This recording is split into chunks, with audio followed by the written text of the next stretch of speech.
I would say there's probably 45 minutes that are on the cutting room floor, and those 45 minutes are the things that you wanted to see, which is a real shame, but Paramount had rules, and the rules were 95 minutes and 59 seconds and not 1 second more, because if it was 1 second more, it would become a feature movie and not a TV movie, and then they'd have had to pay us.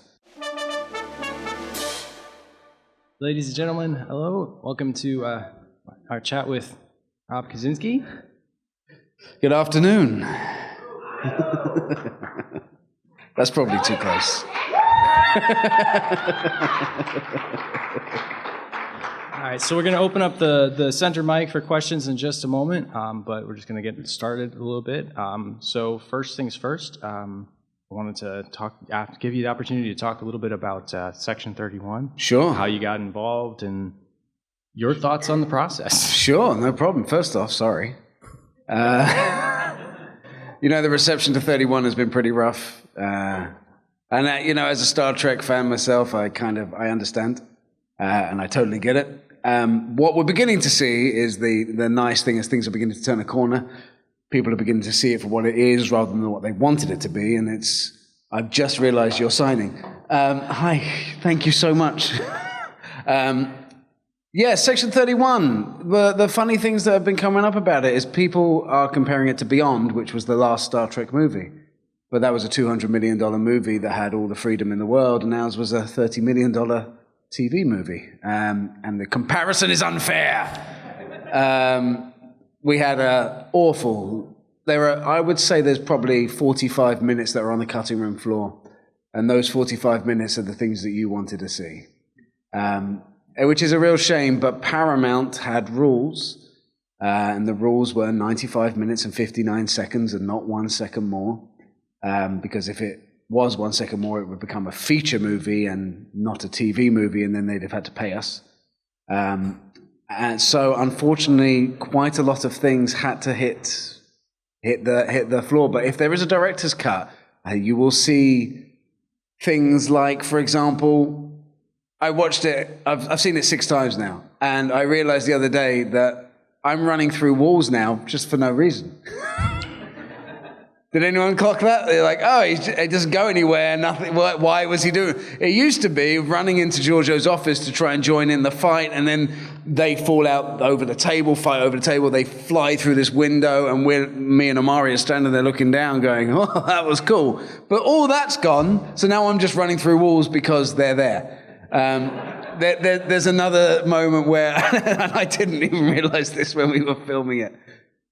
There's a bit when we're on that planet and we walk out of the underground bunker and we gather around in a circle and we make a plan and then we just go back inside. Like, why did we just go? Why did we have the conversation inside? And there are so many things that suddenly just go, okay, but where's the other bit? Where's the motivation for the characters? Where's their backstory and all of these things? But to make the story make sense in 95 minutes, a lot of that stuff didn't get in. If we get to do it again, we will get to show you all of those things. If we get to do a director's cut, we'll get to show you all those things. What I will say, and I have said all along, is that please do not view this from the pedestal of where you want to see it, which is another Star Trek movie, and view it from the pedestal of where it should be, which is a feature-length episode. Possibly, I mean, for me, I view it as a pilot, as a taster for a Star Trek show that we could be making. And if we were to do 10 episodes of Star Trek Section 31, I think this would be, you know, we all have our opinions about Encounter at Farpoint. It's certainly not the best TNG episode, is it? So, but TNG is, and I will fight anyone, the best Star Trek. So give it another watch, because I've seen it 6 times, and it does get better every single time, and you begin to see new things, and I'm beginning to think it's actually a good movie. Yeah, but to your question, now I've defended myself. I auditioned, same as everybody else on the thing. I'm not Michelle, I'm not Omari, I'm not Sam, I haven't got an Emmy or 3 million Instagram followers or anything like that, so I didn't get an offer out of nowhere. I just got sent the audition through, did a really bad one, literally didn't put any effort into it whatsoever because I was like, well, I'm not getting Star Trek. And got Star Trek. I guess that's what it takes to get Star Trek. Yeah, just don't care. And then here it is. It's brilliant. And then your life is, I mean, this is the thing. Star Trek's my thing. I'm obsessed with Star Trek. I have been since I was 8 years old. I've seen, there's not been a moment in my life that I don't have it playing. I'm back to season 4 of TNG at the minute. Like it's always just on a cycle. You know, I go to sleep with the Starship hum in my sound machine. It's Star Trek matters. So when it comes along, you just go, oh, well, I'm not going to get this. Well, that would be too cool. Well, and then sometimes it just happens. And sometimes it just happens. And now I'm doing conventions, and it's just like, what?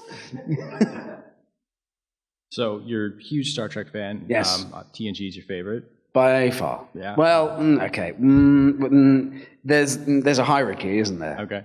And it goes, for me, and just for me, original series movies, TNG, then it gets a bit complicated depending on how I'm feeling.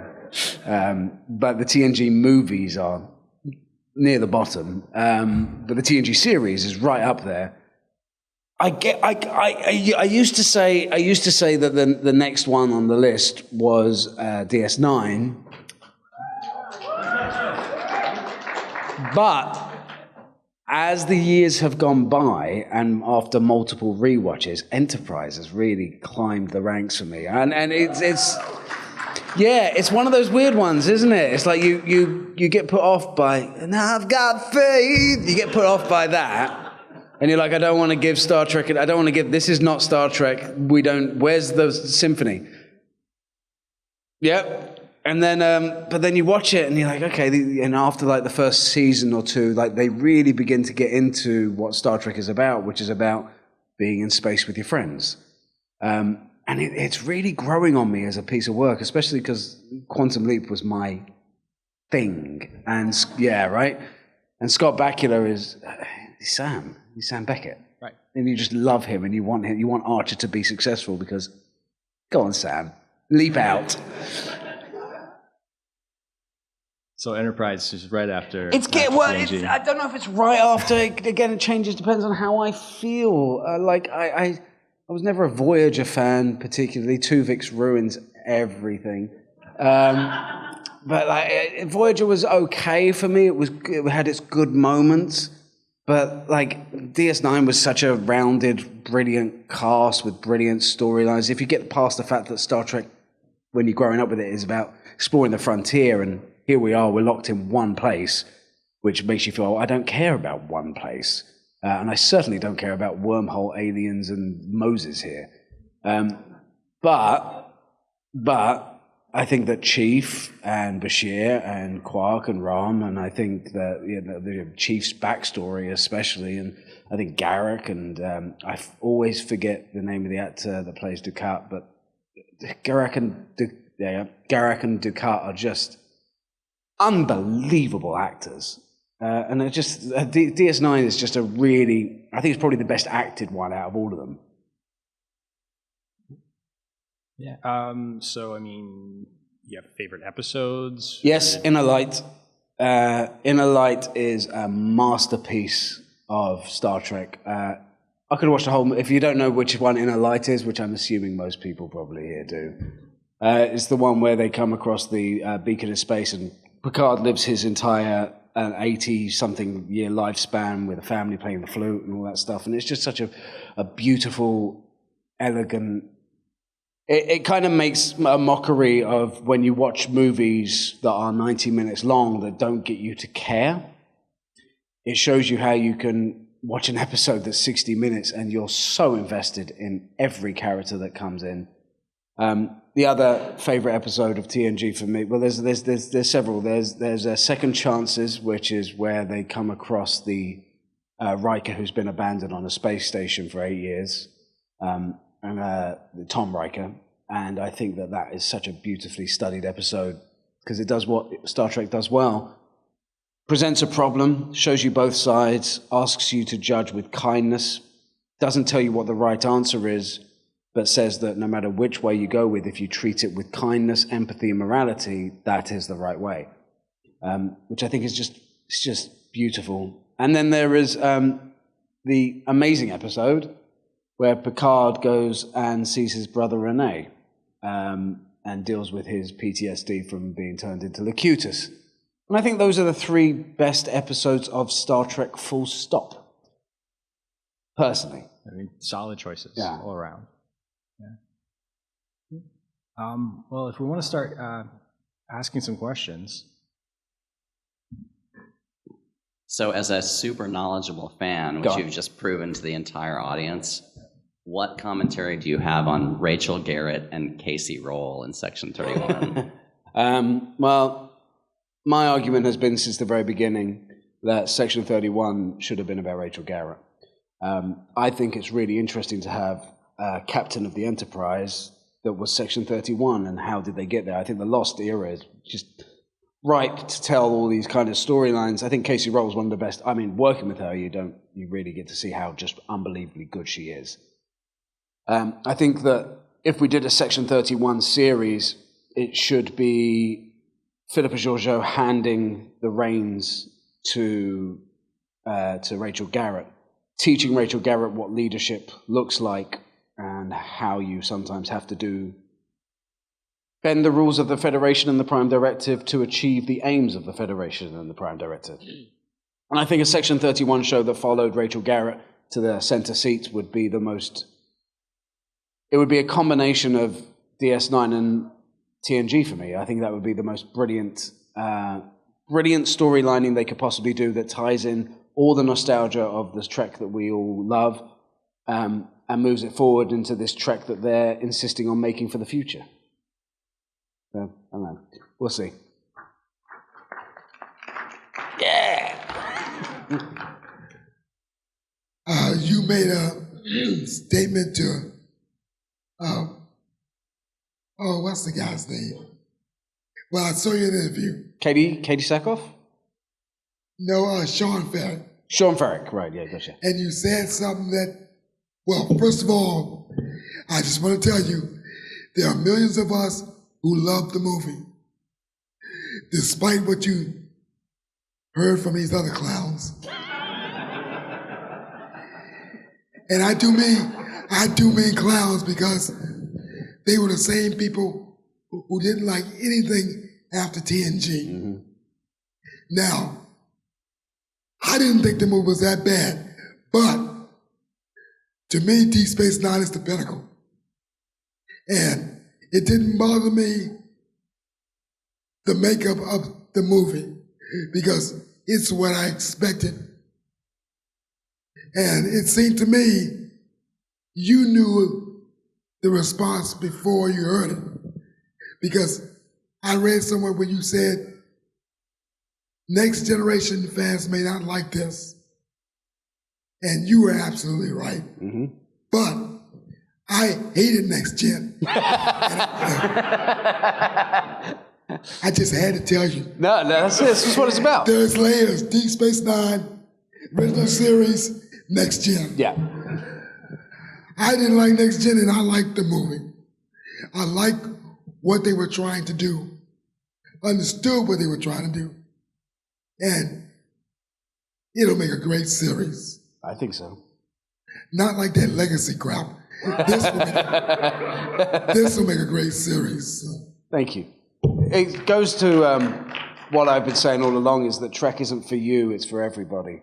Which means there will be a Trek that you like, and there will be Treks that you don't like. And just because you don't like this particular Trek, you don't like Prodigy, you don't like Picard, you don't like Disco, you don't like TNG, don't ruin it for other people that do. I knew when we made this that if you were a hardcore Trekker, because of the lack of communication about what this was, the expectations were going to be a certain thing. I knew that there would be hate. I knew that there was hate when TNG came out. I knew that they hated Avery Brooks for being a black commander. I knew that they hated Tim Russ for being a black Vulcan. I knew they hated Janeway for being a female captain. They hated Voyager. They hated DS. And then eventually time goes by and they defend these things with their lives. And look, if you have a criticism of a Trek or a section, if you have a criticism of Section 31, you're right. If you love Section 31, you're right. That's what making films is about. You're not going to please everybody, but if you can please somebody, you please the whole world. That's the whole kind of idea. I knew what the reaction would be, and I'm 100% convinced that in the fullness of time, Section 31 will find its place in Star Trek, and that what I would like to happen is that before 3 or 4 years go by and we go, oh, why didn't we ever get a series? That we put the bullshit hate, we put the unnecessary hate that the internet loves to provide away and get behind something with the idea of what it can be rather than what it isn't. And if we can get a TV show, if we can get like enough people rally behind this that can see the potential of something, maybe we'll have a show that could realize the potential of what we actually want to achieve. And that's all it is. I don't think. Sorry, I will get to you. I do think that people don't understand the restrictions that Alex Kurtzman and his team are working under over there, and how hard it is to get Trek made. And how much people like Alex and Tunde and Sweeney and everybody else love Star Trek, love the same things we love, and want to get it done, but that because of the way the industry is, because of the lack of money at Paramount, and because of the declining numbers of Star Trek fans, the demand isn't there. I mean, I don't know if you like Star Trek Beyond. Star Trek Into Darkness had a budget of $185 million. And brought in $470 million. Star Trek Beyond had a budget of $190 million, brought in $360 million. It lost, and that doesn't break even. That means that film lost money. And when they tried to make a fourth movie with the two biggest movie stars in the world at that point, Chris Pine and Chris Hemsworth, that still wasn't enough to get a Star Trek movie greenlit.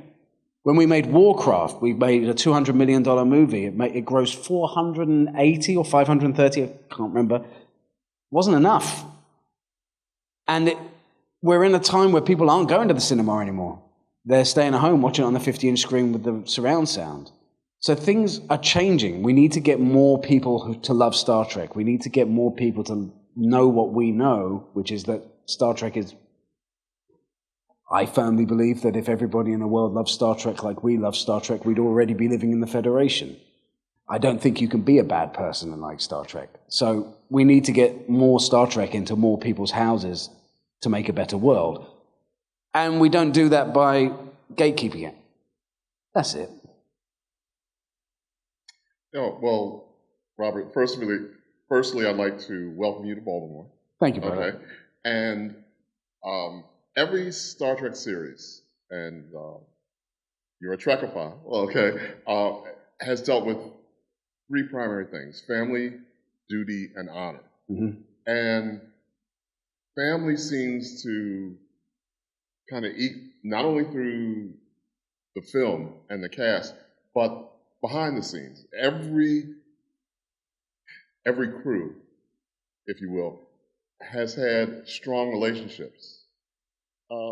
Maybe not considering the original series, but every other series, it seems that the actors really had strong bonds off screen. How was it with your cast in Section 31? No one's ever going to believe you when you say things about this, because everyone's always been the best cast. These are my best friends, and I've worked on lots of things, and it's never true. But this one, it was. Michelle was a separate entity to us. She was Michelle Yeoh. Yeah. So she was off doing her thing, and she wasn't so much a part of our group, which I think actually kind of worked well for the dynamic that we were trying to create. But the rest of us, we were very bonded from the very first day. It was kind of also nice because I was the only one who knew anything about Star Trek. So there was just constant, like, everyone's coming to my room in the hotel and asking me questions. What is an ensign was my favorite. I was like that, okay. And you're explaining things, basic stuff to people, but they were all so willing and so desperate to be able to say, what they knew what a Klingon or a Romulan or a Vulcan was, or who the Obsidian Order, and they wanted to know things. And we ended up all bonding quite quickly, quite strongly. I've never been part of a cast that loved each other that much that quickly. I've never been part of a cast that you were able to. There's an expression in acting where you pass the ball, right? And you pass the ball, and either someone drops it, they hold it, or they pass it back. And that's how you do comedy, do improv. You set someone up for a joke. They either hold the ball, which means taking it, pass it back to you, which gives you the opportunity to punchline, or they drop it and the whole thing falls flat. And when you're working with bad actors, they will always keep the ball. And you're just constantly just going, wow, it's just all about you, isn't it? And and it's not a kind of a team synthesis. On this one, no one wanted to keep the ball. It was just, no, you be funny. No, you be funny. No, you be dramatic. No, you have the moment. And I've never seen that lack of ego in any project I've ever done. And I've worked with some really amazing, generous actors, Charlie Hunnam, Reese Witherspoon, they're kind and considerate and professional, and you would work with them every day of your life for free because they're such a joy. But this was a cast entirely made of that, which is why I'm so desperate to do a series. Not more movies, a series, because that's first off where Trek excels. But a series with these people would be, for all the faults that you might find in Section 31, the one thing that I think does come across is chemistry of that team. I think it plays well. I think, I'm setting up Sam, Sam's setting up me. We're at 90% of the dialogue on that stuff is improv stuff. There was good chemistry in that gang. And I think if we don't get to put more of that on screen, I think it will be a real loss. I think about the things that brought me back to the TOS and the movies was it's Spock, it's Spock, it's Kirk, and it's McCoy. It's those guys. It's that relationship. And I feel like if we get the chance, we could do something like that. Well, thank you. Thank you, Richard. So much. Thank you. I'm actually going to ask a non-Trek question. Let's go. I was wondering what your favorite kaiju from Pacific Rim was. From Pacific Rim, just the first movie. Yeah. Slattern, Cat 5 is the only one. He's the one at the end, the one that kills me. Yeah, the big mega kaiju. Yeah, he's the one. You got... I kill a lot of kaiju, but that's the one that kills me. And I've got a model of him at home, and he's huge. Leatherback was a cool one as well, the one we were talking about earlier. But Slattern, just by virtue, you don't see it so much in the film. You kind of do. You see the bit where he wraps the tail and comes at me underwater and just cries. There's all these beautiful elements off his tail and off the back of him that give off. Yeah, if you get a cut, and Raiju was a cool one just because he flies, but it's the dumbest part of the movie. Yeah, I think everybody agrees. Oh, now you've got a sword. So the Raiju moment doesn't really. Yeah, it's just bad. It's bad. But so I'd go with Slattern just for the Cat 5 of it all. Yeah. Thank you. Hi. Hi. Does being a fan... I'm sorry, let me start over. Now that you're part of it, does it change how much of a fan you are or your view of Trek? It has not changed my view of old Trek. It has changed my view of Kurtzman era Trek. Old Trek exists as a different time, as a different entity, as a untouchable thing in time. I think Kelvin Universe forward and modern Trek, I think a lot of people judge by the standards of the old Trek, including me. And what I learned during this experience is that all of my criticisms, because I wasn't a disco fan particularly, I like cheap Trek. I don't like expensive Trek. I like cheap Trek where it's all characters talking, it's all about intellect, morality, it's moral parables. I don't like Trek that has long storylines. I think Trek should be You can watch any episode at any time. It doesn't matter what season, it stands alone, and it's a great hour. That's what Trek was to me growing up, and that's what all the original series were. Continuing storyline Trek has never been for me. What I learned through Kurtzman and through the other guys was that how much, first off, that they want Trek to succeed, how much they love the original Trek, and what they're trying to do with these Treks, which is not make another TNG. They want to make different flavors of Trek. Because have a look around. Have a look at all the conventions. We are aging out. You talk to kids these days, and most of them don't know what Star Trek is. We don't have a huge fan base. We don't have tens of millions of people that will go to the cinema and watch anymore. We are a small and passionate, and I think the kindest and the most wonderful fan group. So what they're trying to do is create new flavors of Trek to bring in a new audience, to bring in new people, to bring in fresh blood and get Trek out there to the world. And it's really hard to do that. So they take gambles like Section 31 and Prodigy and Lower Decks with different levels of success. You know, they took a gamble with Picard and then found the correct recipe under Terry for the third season. And so I view now this modern Trek as being like the most passionate fan-made stuff. Because Kurtzman and gang are fans, and Aaron Byers and all of those guys at Secret Hideout and the Roddenberrys, they're all fans. And all they want to do is make a Star Trek that has an impact for a new generation as much as the old Star Treks did for us. So I view modern, new Star Trek in a completely different light, and I don't know if I would have been able to see that had I not been a part of the mechanism. Excellent point. Thank you. Thank you.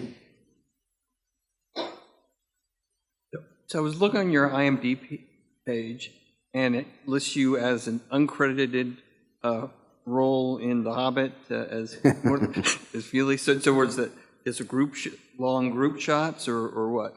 No, yes.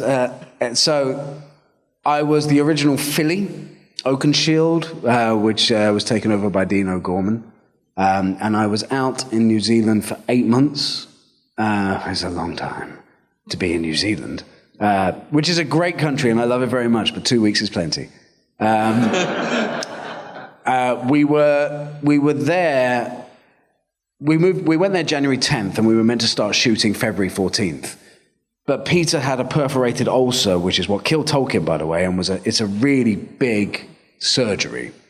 And he had to go and have surgery, and then they wouldn't give him permission to start filming again, thanks to insurance, for 6 months. So we had to sit and wait for 6 months. By that point, some things had changed in my life, things that I would never talk about. I was already having a really terrible time with the prosthetics. Was horribly allergic, which really almost got me out of Star Trek, by the way, because I was like, I didn't know what I was playing. And they offered me my dream job, and I was like, I'm not a fucking Klingon, am I? If I'd been offered a Klingon, I wouldn't have been able to do it. If I'd been offered anything that had facial prosthetics, I wouldn't have been able to do it. And then they were like, no, it's just your entire body in a suit. I was like, that's fine. So after 8 months, I left the job. Peter, the lady, looked after me, and it was a 3-year-long shoot, and there was just no way I was going to survive. So that was my first lead role in a movie. I'd only done Red Tails before that, which was a very small part. And then suddenly, out of nowhere, I didn't work for several years, and I got offered a lead role in a Lord of the Rings movie, in The Hobbit, and I had to leave it. And it was one of the worst things that ever happened to me, and it was a really terrible time in my life. And I genuinely thought my career was over, my life was over, and everything was going to peter out into sadness and nothingness. And then Guillermo del Toro turned up, and because he was the original director of The Hobbit, I don't know if you know that. And he was the original person who cast me in it, and his original casting for the two, Philly and Killy, was me and Charlie Hunnam. And when he found out I was available, he cast me in Pacific Rim opposite Charlie Hunnam. And I credit him with saving my life, because he really genuinely did. Well, Thanks for the information. That was way more info than you asked for, but...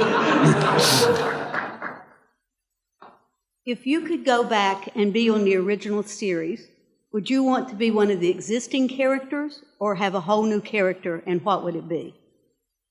On TOS? Mm-hmm.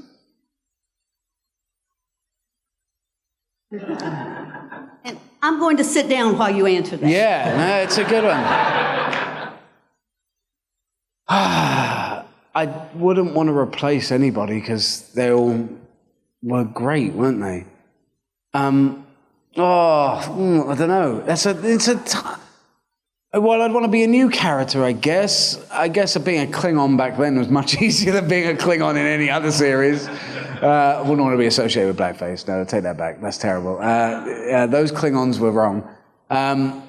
If I was going to go back and be something on the original series, oh, yeah.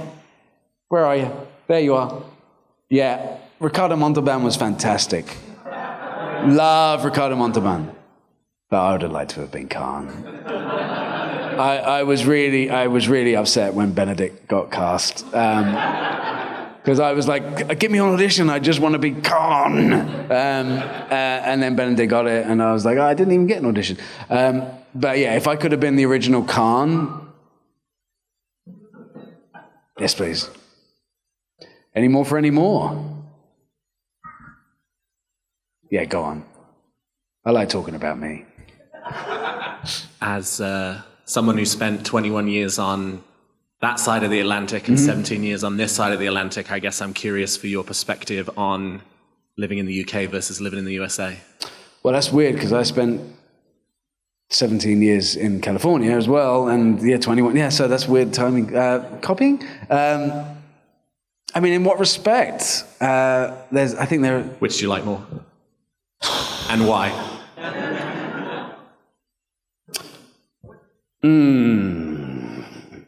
I don't love American politics. No, I don't think anybody does.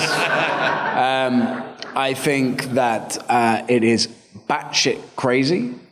I think that your Second Amendment is insane. The funny thing is that the the extreme left here is, well, not the extreme left, but the left here that is kind of center everywhere else. So, like, things that you take for granted, healthcare and education and basic standards of living and equality, are considered controversial. This is meant to be the leader of the free world. Doesn't make sense to me at all. The Second Amendment doesn't make any sense to me. I know that the Pandora's box is open and it can't take back 350 million guns. It's impossible. But my goodness, people, like, why? Like, I find the cognitive dissonance of that to be incredible. Like, well, it's not guns that are a problem. No, it fucking is. Everyone gets stabbed in England. Yeah, but still, per capita in America, there are more stabbings per capita than there is in England, and we only have knives. And you give someone who would shoot up a school a knife. They're not stabbing 100 knives. You don't have 100 knives in your knife. Like, there's just... So there are things that annoy me, is what we're getting at. Sure. However, having said that, I think America is the most beautiful country on earth, having traveled all around it.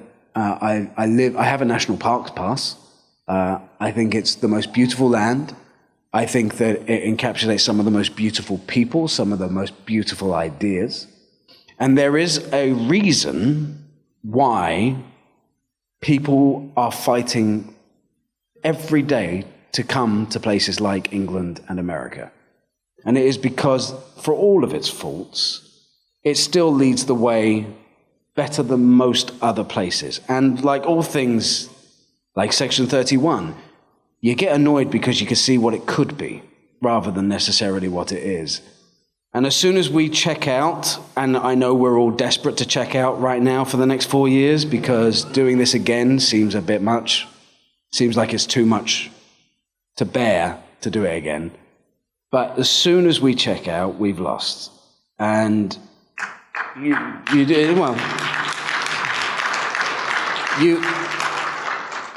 you have to. Voting in England, you know what it's like. Doesn't matter whether you're voting Labour, Conservative, or Lib Dem. You're voting for a twat from Eton. That's it. There is a class system that you cannot circumvent. Here we have to reckon with the problems that we have in extremism on the left and extremism on the right, and recognise that 75 to 80% of everybody else exists pretty centrally in the middle. And to empower those people to use their voice, the 36% of the populace that didn't vote, that's the struggle. That's where we win. So, you know, I think that they both have their problems. I think that America's a much prettier place to live. I think the weather in England is better in general. Less fires. Well, less fires, as someone who lives in LA. But also, I like seasons. I like rain. I like the cold, and we get lots of rain and cold. And of course, America's a very big place, has lots of weather. I get it. I know it was a stupid answer. But it's very green, it's very lovely, and we have really good cakes. Our do you know, here's a weird thing. This is completely separate. I've answered your question. But if you have chocolate in America, right, this is something I learned recently. Did you know our chocolate is better for this reason? When we get our milk from cows, they go straight to the chocolate factory, and they turn it into chocolate. But when you guys get milk from your cows, it has to be treated with an enzyme because it has to travel longer distances. And it is the same active enzyme found in puke. So they're treating chocolate made in America with vomit.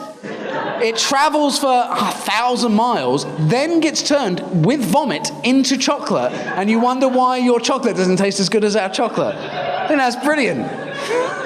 And better baked beans in the UK too. Much better baked beans. I was also wondering, in Pacific Rim, the rigging for the Jaeger, was there any actual resistance to that, or was that all for just? Oh, when we're in the head and we're doing all the movement stuff. Yeah, that was full resistance. That was the hardest workout I've ever done in my life, because you're up you're harnessed into the thing. You're held up by this harness. Then they attach these arms and legs to you, and you have to move them, and you're moving them in sync with your drift partner. But I will say, okay, so. Me, Charlie, Max Martini, Idris, we're athletes.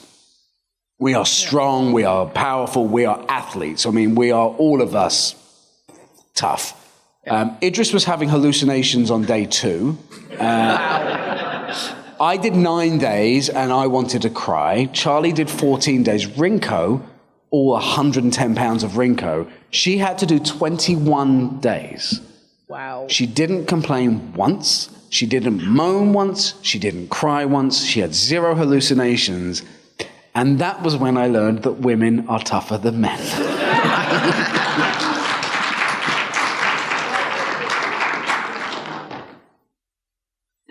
I would make a comment about giving birth, but... Exactly. I think I read that you guys have a 20% higher pain threshold than men. Isn't that obvious?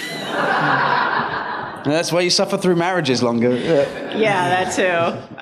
So anyway, nobody has asked about True Blood, so I would, if you could just speak a little bit about your time on that series and what you thought about that. Sure. I have mixed feelings about True Blood. I just finished Pacific Rim, and I was cast in that, and it was a big deal for me, and it was quite an exciting thing because Warlow had been set up for so many years, and he was going to be the biggest, the baddest, the scariest, the most terrifying of all these things. Alan Ball had just left, Mark Hudis had come in, and they pitched me this idea, and I did these chemistry tests with Anna, and I was going to make Russell Edgerton look like a pussycat. It was going to be the scariest thing that had ever been on television. And we shot 3 episodes, and they didn't like it. They didn't like what they were trying to do, so they changed showrunners and brought in Bucky. Also told us that they were going to make season 7 be the last season, so they needed to use season 6 to wrap up all the storylines and just get back to the core cast for the final season. which meant that Warlow got sacrificed. They were like, we just need to get rid of this character.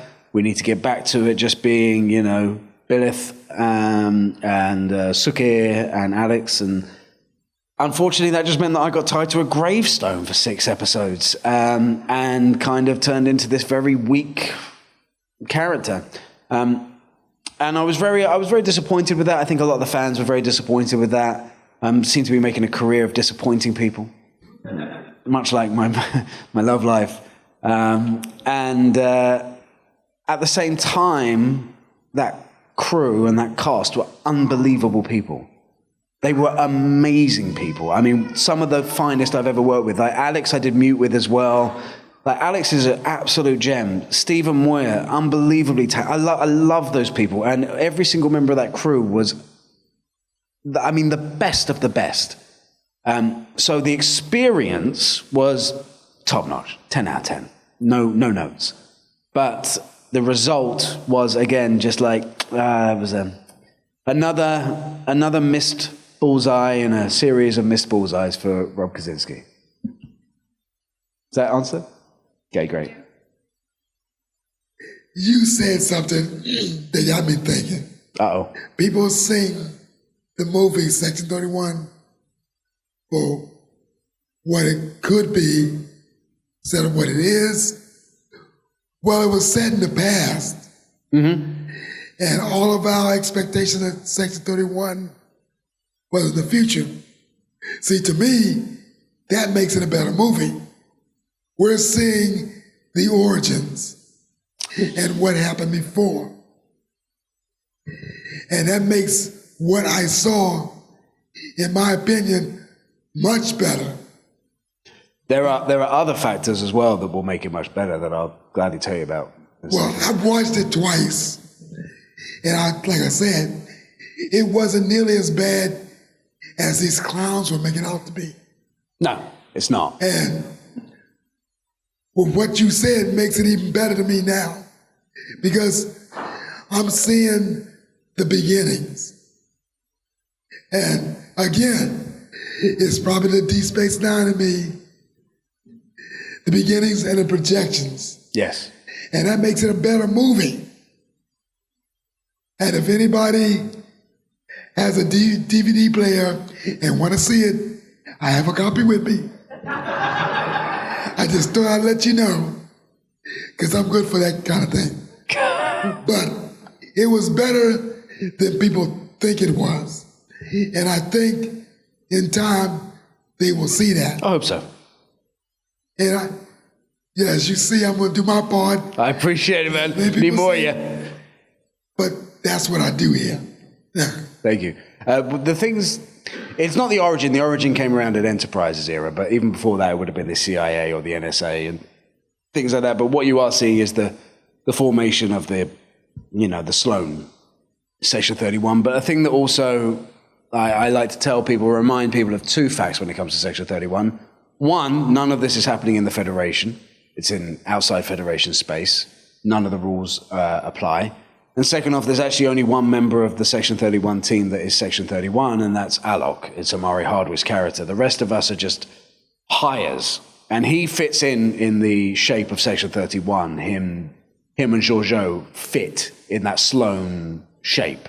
The rest of us do not, but the rest of us are not members of Section 31. So when people are like, this isn't Section 31, yeah, look at Amari's character, because he is Section 31, and he's the only one there who is. Good afternoon. Good afternoon. You mentioned Red Tails. Yes. So I've watched that movie several times. Obviously, I wasn't looking for you, but I'm going to watch it again, and I want to know, where am I going to see you? What are you doing? I'm the only non-racist white person in that movie. All right. Not actors, just the character. Like, all those Bryan Cranston, you rascal. No, so there is a moment, you may remember it when I say it, when this was my first ever movie. It was just after I finished EastEnders, and I get a George Lucas movie. And there's a bit in there where the boys were walking down the street, and they go, "Hey, Fly Boys!" My best Groucho Marx, I guess, I don't know. And they're like, no, keep walking. And I'm like, let me buy you a drink, and walk down to a bar, and I'm like, hey, everybody, these are the Fly Boys. And we have this lovely time in a bar. And that was my first movie. Okay, I remember that scene. That's me! Okay. I'm going to watch it again just for that. Please do. Honestly, that cast as well. You got Michael B., you got Neo, you got Marcus Polk, you got all these brilliant actors that are in this movie. It is well worth a watch. Hi there. Hi. So I may not have heard you right, but I feel like I heard you say earlier that a lot of the dialogue in Section 31 was improv. Yes. Which struck me as interesting because most of the actors are very clear that they're never, ever, ever, except for Bob Picardo, able to improv anything. And so I just was curious how that came about or how that was allowed to happen. That was always the intention. That's awesome. This was going to be a different kind of Star Trek. And writing comedy is not the same as hiring comedians. Writing comedy is almost impossible, and you have to write an idea and then hire comedians and then let them riff that. That's what Chris Pratt does in Guardians. It's how you make great scenes. So many great scenes are off the cuff. Even dramatic ones can be improvised, which you'll see Daniel Day-Lewis do all the time. Watch all the actors around him go, oh, what's happening? So we, unlike other Treks, we shot with 3 cameras. Most movies that you see, most TV shows are either shot single cam or sitcoms are shot multicam. We had 3 cameras. Okay. And so we would do a take as written, as it was, and we would play with it a little bit. And then there would always be a camera on me. There would always be a camera on Sam if he was in the scene. There would always be a camera that would switch between other people. And we would just then do versions where we would just go way out there. And you can see that there are some, like Yo Mama 4, probably that one shouldn't have been in there. You know, there's some things where you go, okay, well, that's a bit too contemporary. But there are so many, you know, Don't Get Your Prime Directives in a Bunch by Umberly. That's an improv. There are so many improvs in there that came out that were just gold. And it's because not only was it planned that way, but you'd also have Craig, the writer, throwing in things from the side, you know, call him this, say that, or this, and walk in and rehash the scene completely as we go. But you can do that when you hire Emmy Award-winning comedians like Sam Richardson and like experienced actors like Amari and Oscar winners. Then Great. you know you kind of you're playing with gold, and it's kind of wrong if you don't let them do their versions. That's awesome. Thanks. Thank you.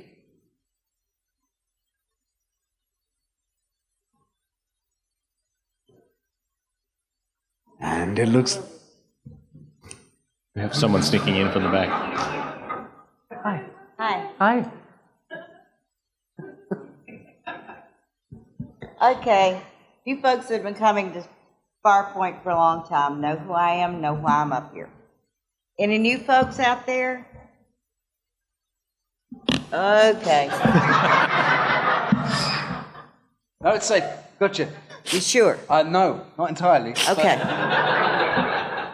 Anyway, we usually, at each convention, pick a particular guest to be our victim and then try to do a pun on the actor's name or a character that the actor has played to raise money for charity, for the Julian Fleming Memorial Fund, which is a 501c3 public charity which helps families of critically and terminally ill children pay the medical bills that they couldn't otherwise afford.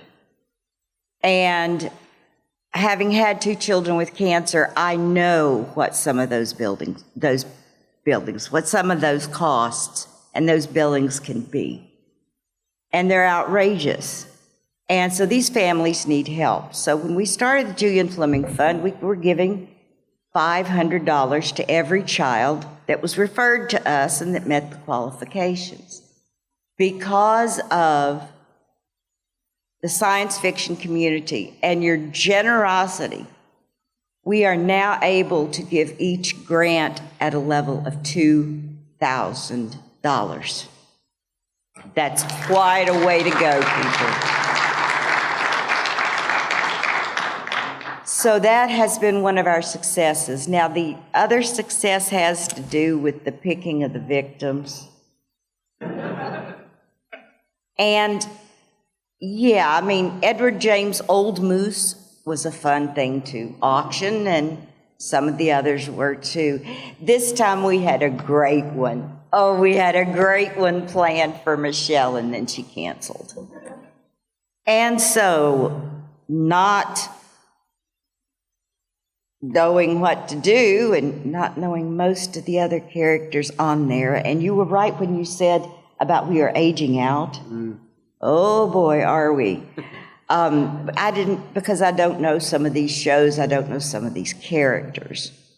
But I happened to meet one last night at dinner who is, thanks Ethan, who is a wonderful person, wonderful man, wonderful character.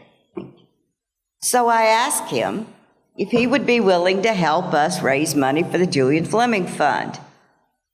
And his answer was,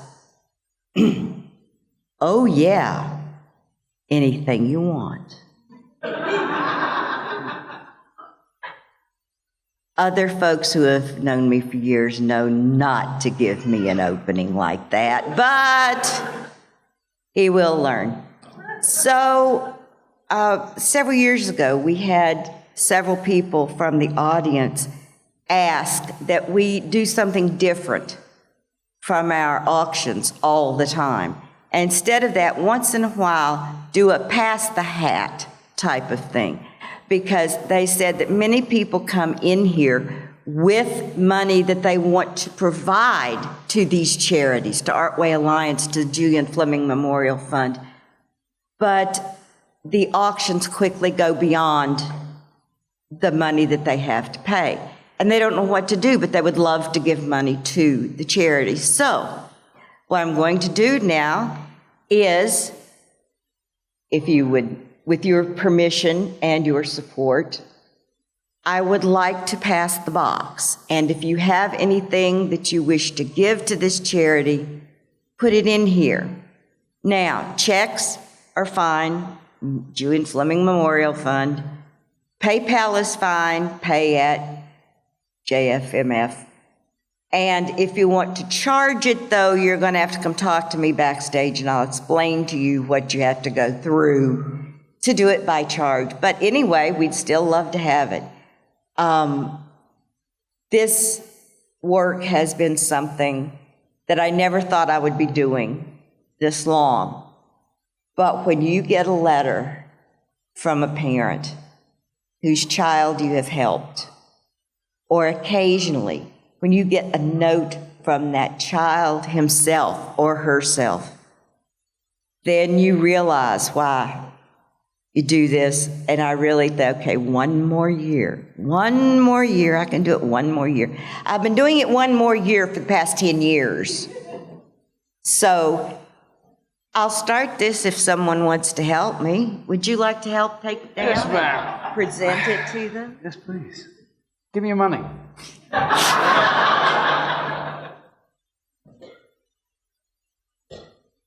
And this will be something, I'm letting him get off easy since he said anything you want, but what I want is money, yes. But believe me, it all goes to the children.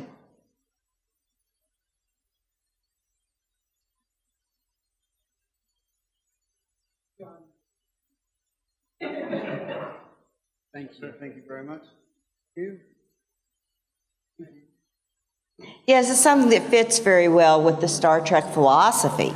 If we want to have the better world that Roddenberry originally envisioned for us to have, where there is no poverty, there is no hunger, there is no disease that can't be cured, then we have to start working for it today. We can't put it off. We start today, and this is one way of doing it, one child at a time. A lot of money. You're Oh, good, my fine, gosh. good people. Thank you very much. Well, fast. Yes, thank you. Thank you so much. And thank you for helping out. That was fun. I thought you were going to do something. I thought I was going to get gunged or something was going to happen. That's fine.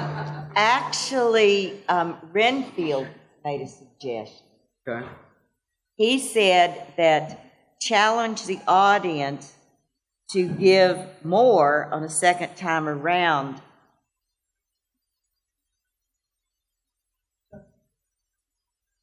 I'm not doing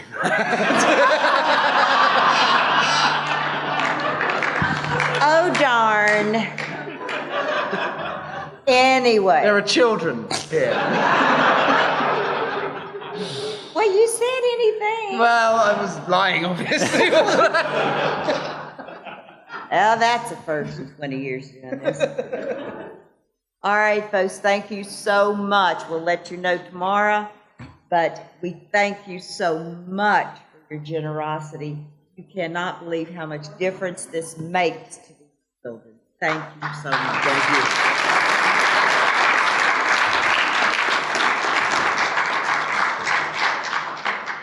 All right, I think that's our time on this one. Oh, we dropped the money.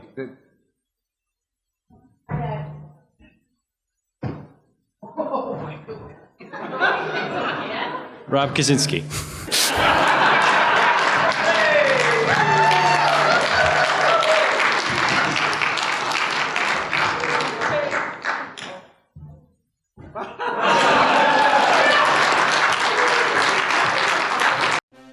Hi, this is Bonnie Gordon, and you're watching Fandom Spotlight. Make sure to like and subscribe before the self-destructs in 5, 4, 3, 2, 1. Just kidding. Have fun and follow your fandom.